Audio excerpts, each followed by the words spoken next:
Welcome to the Butterfly Impact interview series from Bizwell Studio. Today I have with me Craig Garden from Eversio, a company that is dedicated to the magic of medicinal mushrooms and functional mushrooms.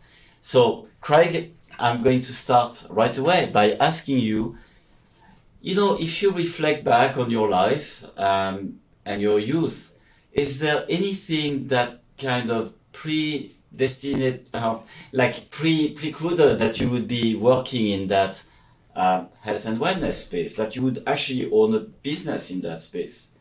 Well, thank you very much for having me. The honest answer is no.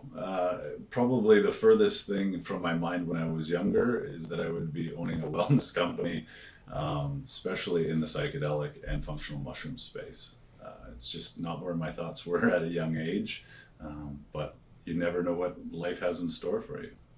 That's it, and that's why we need to pay attention to what we call these butterfly moments, if you want, Yes. that are here to tell you something, to tell us something. And so, have you identified any one of these butterfly moments in your life? Oh, there's been many, and I think if you're grounded enough to be present in the moment, there's more than you can come to recognize it. There's just a lot of profound things happening if you're still enough to pay attention to it. And depending where you are in life and what's going on, we're all hopefully getting there at different points or at some point or another. And for me, it was later on in life, truly, and where I saw that. The beginning part of my life was predominantly around construction. And the latter half is in this wellness space in which I've just come to thrive and enjoy for many different reasons. Well, construction can be really hard on the body.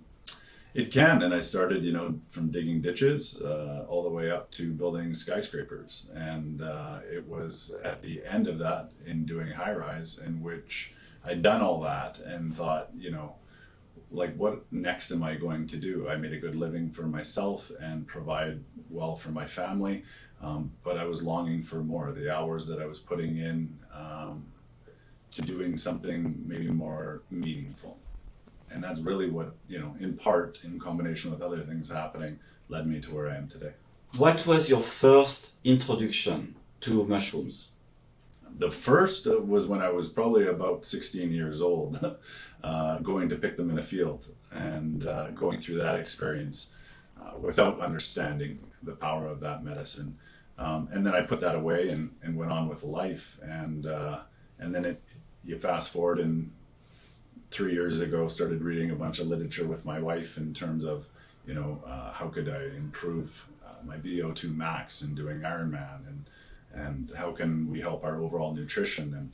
And there's just, you can learn so much if you have the skills and the drive to really ask a lot of questions. And it was through those questions that kept getting more and more questions, and further down the rabbit hole we went. And the doors started to open up. And you mentioned Ironman, so you are an athlete? Yeah. Very active my whole life. I love to stay fit, and I did Ironman for 5 years, and very successfully pushed through a lot of my own personal mental fortitude walls that I had built for myself over the years. And I think what kept bringing me back to do more of them was that point in which I wanted to stop. There's a point in which you enter into an event like that, and it might not happen in the swim, it might not happen in the bike, but for me it always seemed to happen in the last leg, which was the run. And without fail, around 7 to 12 kilometers in, my body was screaming to stop. And you start playing all the different chess scenarios. Well, I could just stop and there would be no shame in that. And then you say, no, why?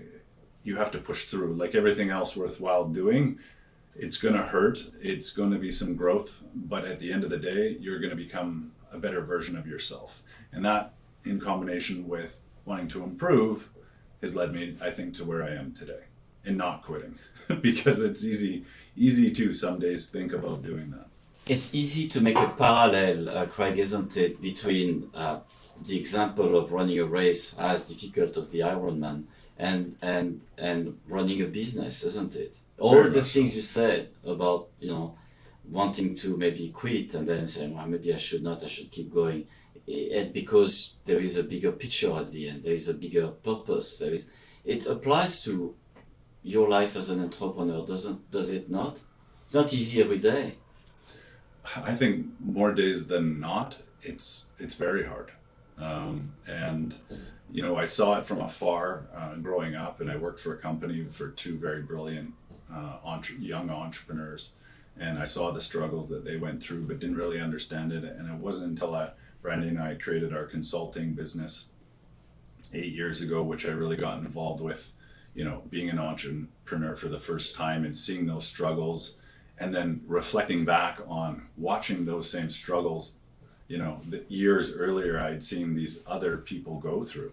And fast forwarding to now and just going, wow, like every day is a struggle. It's just, what is the new struggle or struggles? And so, every day is different from one to the next, but it's those struggles, I think, which entice me to keep moving forward, to push through and want more, and to see the light at the end of the tunnel, even if for a small moment. Well, if you were able to run the Ironman, you have to be resilient when you do that. And resilience is a very important quality, I think. As business owners, we need to be resilient to fight and face adversity. And not every day is bad. I mean, thank God there are some good things happening and a lot of excitement along the way. It must have been, tell me about, if you reflect back on the time when Brandy had her seizure, what kind of thoughts went through your mind? It must have been scary. Can you share with us some of the thoughts that went through your mind during that time? Sure. I mean, yeah, it was very scary.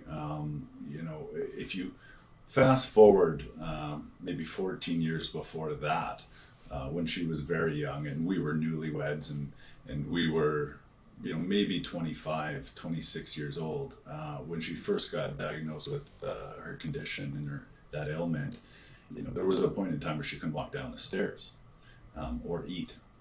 And that was really hard. And I remember her saying to me, I'll never forget it. She goes, you should just go and go live your life, because we're so active and outgoing. And, here I am and I can't do any of that now. And the future is uncertain.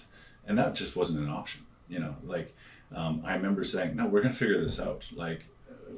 We can do this. She felt she was holding you back. Very much so.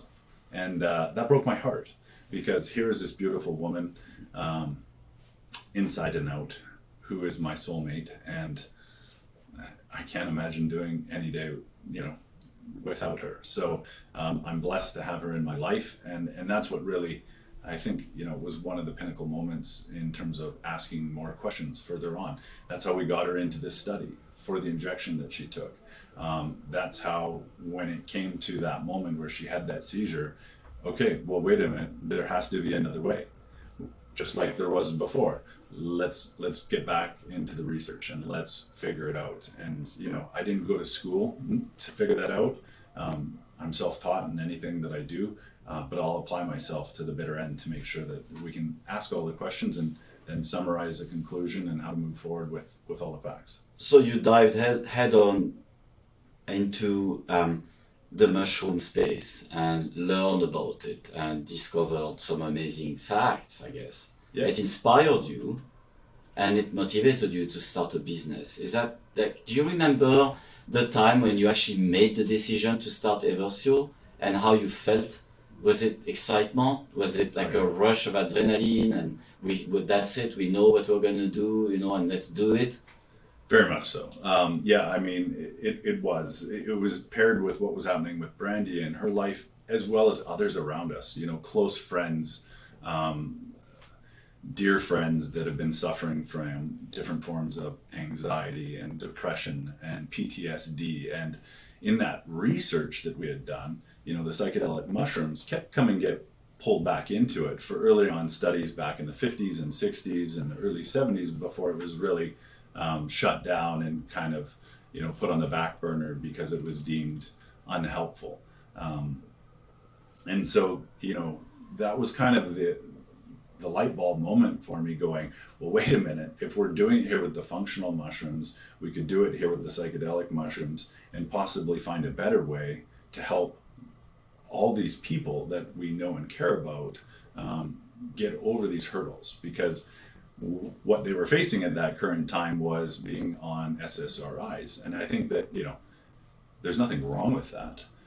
But by and large, we saw a lot of people just going through the motions and not having and living a full life, very subdued, and it was sad. So there had to be a better way. And that's really what formed sitting around one day and saying, hey guys, come on, let's do something crazy, because everything else I did, building and construction, was very different than this. I had, by all rights, no right to go ahead and start or think that I could do this, but I had nothing to hold me back either. So I really want to do something profound in the last back side of my life, if you will, the last 40, and I thought this was a means to an end.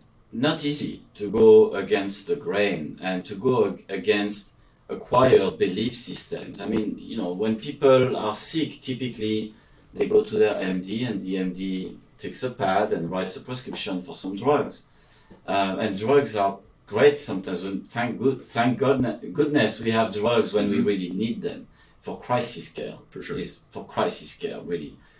Chronic issues can be dealt in a better way most of the time. Mushrooms can play a big role in that. And when it comes to the psychedelic space, the psychedelic aspect of it, it opens up complete new horizons in the psychiatry field and helping people with all kinds of issues, even including depression, that traditionally have been dealt with medication.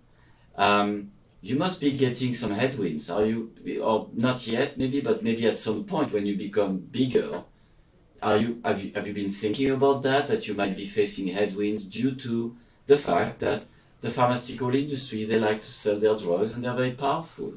Yeah, I think that's a very fair question, and I think that there's always going to be that component. We're a privately held company, and we're in a space in which there's a lot of public interest, and in that public interest, there's also pharmacies, pharmacological. Excuse me, I'm not using the right words, but that's okay. There's a lot of interest from the traditional methods of looking at it, and when you look at it and you break it down for why we're doing it, we're talking about using a naturally occurring substance such as psilocybin and psilocin in a naturally found product that Mother Nature has developed for millions of years. And you can find that just by going outside if you know where to look and when to look and what to look for. And that must be scary for all kinds of reasons for different businesses, because, why go through the hassle of what we're doing to try and standardize a product when you could just go pick it? Or you could create a synthetic version of that and have some intellectual property to register. That's what a drug company would do. Right.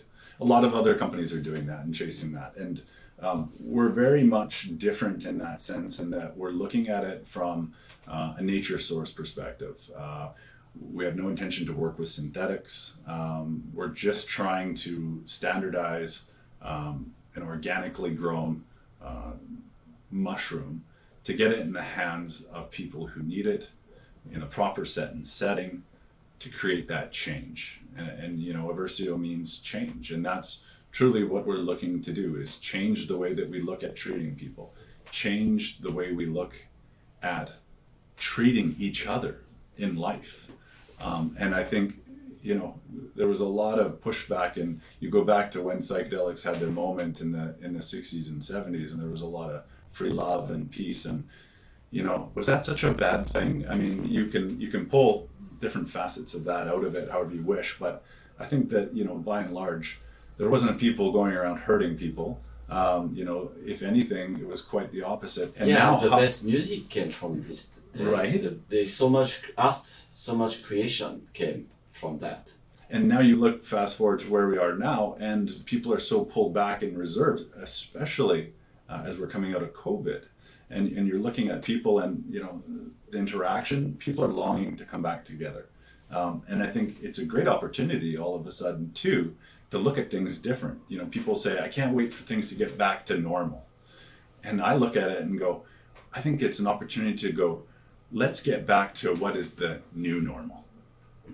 I don't think the old normal was working, and I think we need to find a better way to do it.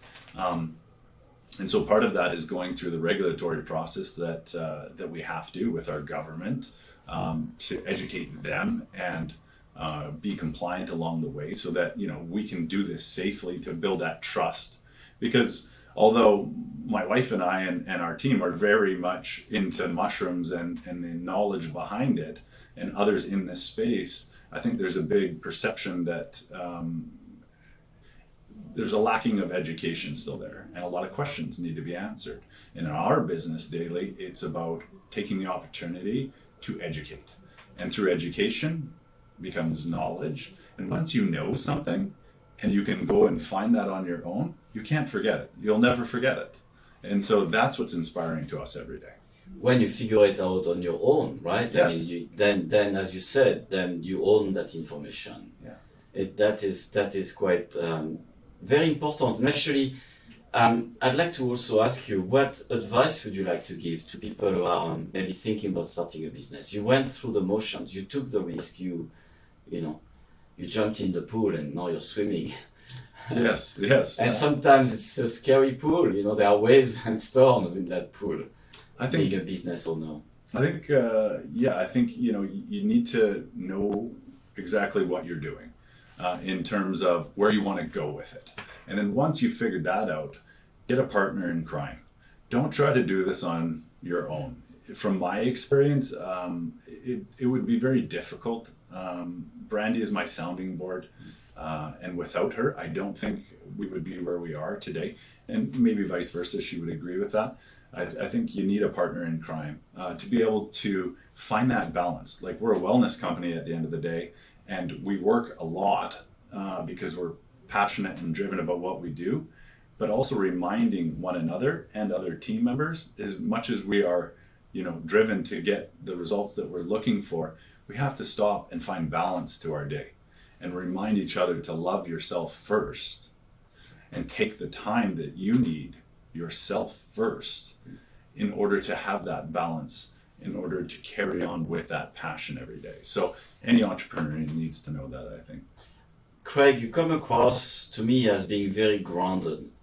Do you feel that the practice of meditation, I think you meditate pretty much every day, do you feel that somehow this practice has helped you find that place of being more grounded in life? And for business, it's very important because you have to keep a cool head when you're a business owner, and you have to make choices all the time. And if you listen to all the noise, it can become very difficult. Or if you get distracted by all the things that happen when you run a business every day. Some of them are important, some of them are not, but they are distractions. So being grounded is important.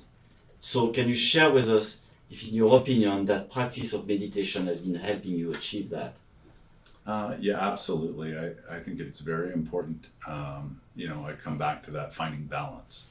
And whatever that balance is, I think meditation plays a big part for me, just to slow things down, because, people will often describe me as intense. And I find it interesting because you learn different things all the time. But what meditation does is it really finds a way for me to ground myself and just pull back to the cause and quiet out all the noise and refocus on what the intention is at that point in time and what are the objectives to get me back on track. Yeah, I think more than intense, I would say focus and grounded, and more than intense. And these are very important qualities, I think, to have. And it's difficult today because there's so many distractions. Even social media is one of them as an example. So we are bombarded by all these things, and you come across as being focused and grounded, and this is great. And it means that you can't do that without being more acutely aware of your surroundings. So I think you develop some awareness, right? You feel that awareness is important. Yeah, very much so. I think for me, psychedelics is what really grounded me to awareness, and being mindful of others and just slowing down. For me, prior to my experience with psychedelics as an adult, I think I was very confused about a lot of things in life. And in the background, very angry actually, and not knowing why or where it stemmed from. And so for me, in going through my journey, I unlocked a ton of doors, all the way back to when I was a child. And it was through unlocking those doors and getting those memories back in which I was able to pinpoint why I carried this around with me.